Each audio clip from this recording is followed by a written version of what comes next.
ആഷിഖ് കപൂറിൻ്റെ ഒരു ഇതുവരെയും കാണാത്ത ഒരു വ്യത്യസ്തമായ ത്രില്ലറാണ്. എല്ലാവരും പക്ഷേ എല്ലാ ആർട്ടിസ്റ്റുകളും ബി ജി എം എല്ലാം കൊള്ളാം. ഇതുവരെയും കാണല്ലേ, ത്രില്ലറാണ് പടം, എൻ്റർടൈൻമെൻറ്റ്. ഇഷ്ടപ്പെട്ടോ പടം? എങ്ങനെയുണ്ട്? ഇഷ്ടപ്പെട്ടോ? എങ്ങനെയുണ്ട് പടം? എങ്ങനെയുണ്ട്? സൂപ്പർ പടം. ആക്ഷൻ രംഗങ്ങളൊക്കെ എങ്ങനെയുണ്ട്? പടം എങ്ങനെയുണ്ട്? ആക്ഷൻ രംഗങ്ങളൊക്കെ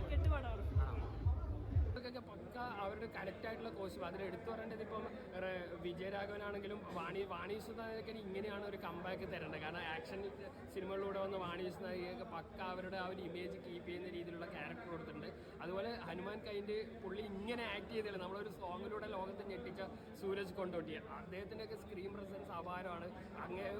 പിന്നെ അനുരാഗ് കശ്യപിനെ എടുത്തു പറയേണ്ടത് ഇപ്പം മഹാരാജയിലടക്കം ഒരുപാട് മികച്ച പെർഫോമൻസുകൾ മലയാളത്തിലേക്ക് ഗംഭീര ലാൻഡിംഗ് ആണ് അനുരാഗ് കശ്യപ് ചെയ്തിരിക്കുന്നത്. അത് കാസ്റ്റിൻ്റെ പെർഫോമൻസ് അടിപൊളി, സ്ക്രീൻ പ്ലേ അടിപൊളി, ഗൺ കൊറിയോഗ്രാഫി ഇതുവരെ ഇല്ലാത്ത രീതിയിൽ എല്ലാം കൊണ്ട് ക്രിസ്മസ് ചിത്രങ്ങൾക്ക് ബാക്കി ചിത്രങ്ങൾക്ക് വലിയൊരു വെല്ലുവിളിയായിട്ട് റൈഫിൾ ക്ലബ്ബ് ആദ്യമേ അങ്ങ് എത്തിയിട്ടുണ്ട്.